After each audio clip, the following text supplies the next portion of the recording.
Welcome to my channel easy learning. I am Unnati Mittal and ये equilibrium chapter का part 2 है। Part 1 आप लोग देख ही चुके होंगे, तभी आप पार्ट 2 पे देख रहे हैं, लेकिन फिर भी मैं उसका लिंक डिस्क्रिप्शन बॉक्स में दे रही हूँ। तो लास्ट वीडियो में इसके पार्ट 1 में हमने यहाँ तक फिनिश कर लिया था। एक टॉपिक और बचा था, वो था effect of a catalyst. Then हमारा नेक्स्ट टॉपिक आएगा आयनिक इक्विलिब्रियम इन सॉल्यूशन।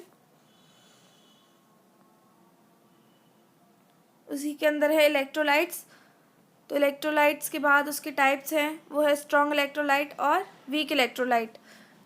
तो स्ट्रॉन्ग कौन से हैं? जो कि ऑलमोस्ट कम्प्लीटली आयनाइज हो जाते हैं एक्वस सॉल्यूशन में, वो हमारे स्ट्रॉन्ग होते हैं। और जो वीकली और पुअरली डिसोशिएट होते हैं आयन जिसके एक्वस सॉल्यूशन में, वो हमारा वीक इलेक्ट्रोलाइट्स होते हैं। इसके एग्जांपल्स हैं factors affecting degree of dissociation. तो 4 फैक्टर्स पर डिपेंड होता है: nature of solute, solvent, concentration and temperature.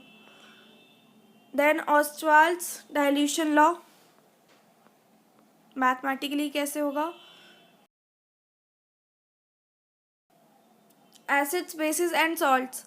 ये चैप्टर आप 10th में पढ़ चुके हैं, आधा इसमें से बहुत कुछ आपको आता होगा। ऑब्वियस सी बात है, 11th है तो थोड़ा एक्स्ट्रा तो होगा ही। इसमें कुछ कॉन्सेप्ट आएंगे।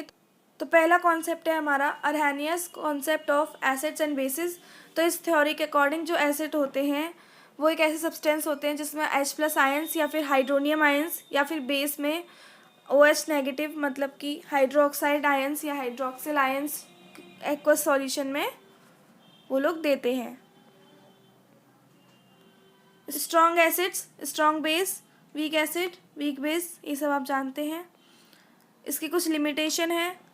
देन सेकंड है हमारा the Brønsted-lorry acids and basis. Amphoteric आप जानते ही हैं, जो एसिड और बेस दोनों की तरह बिहेव करता है वो हमारा एम्फोटेरिक होता है। थर्ड है हमारे लुईस एसिड्स एंड बेसिस। और अगर आपको वीडियो अच्छी लग रही है तो जल्दी से एक लाइक कर दीजिएगा और कमेंट करके मुझे ज़रूर बताइएगा।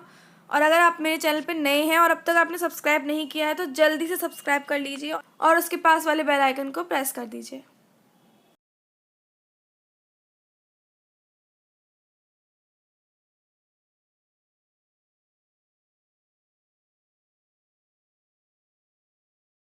देन द pH स्केल, जिसके बारे में आप जानते हैं। नेचर बताता है सब्सटेंस का कि वो एसिडिक है, बेसिक है या न्यूट्रल है।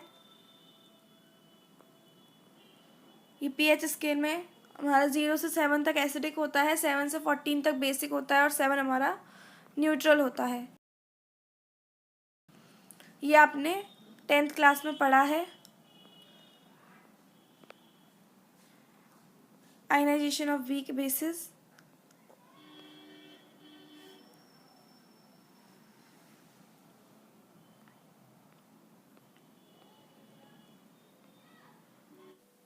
नेक्स्ट टॉपिक है हमारा di and poly basic acids and di and poly acidic bases. इतनी इजी लैंग्वेज में नोट्स है कि आपको पढ़ते ही सब कुछ समझ में आने लगेगा। आधा मतलब बहुत हद तक चैप्टर आप समझ जाएंगे। Factor affecting the acid strength. Chapter बड़ा है इसलिए मैंने इसे 2 पार्ट में।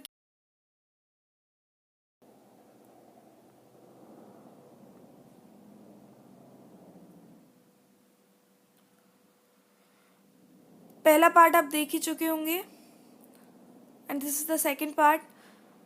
तो दोनों को ही आप लाइक ज़रूर कीजिएगा और कमेंट करके मुझे अपना नेक्स्ट चैप्टर बताइए कि कौन से चैप्टर में आपको नोट्स चाहिए।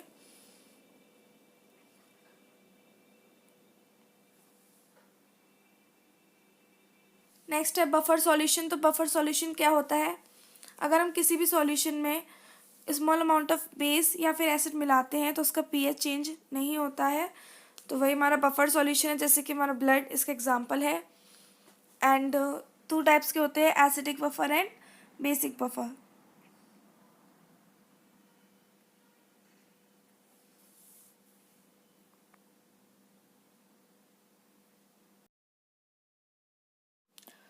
ये हमारा लास्ट टॉपिक चल रहा है, तो हमारे नोट्स ख़त्म होने पे आ गए हैं। And common ion effect on solubility of ionic salts, ये हमारा लास्ट टॉपिक है। पता है लास्ट पेज लिख के ना इतना खुशी मिलती है ना कि क्या होता है, आपको भी मिलती होगी।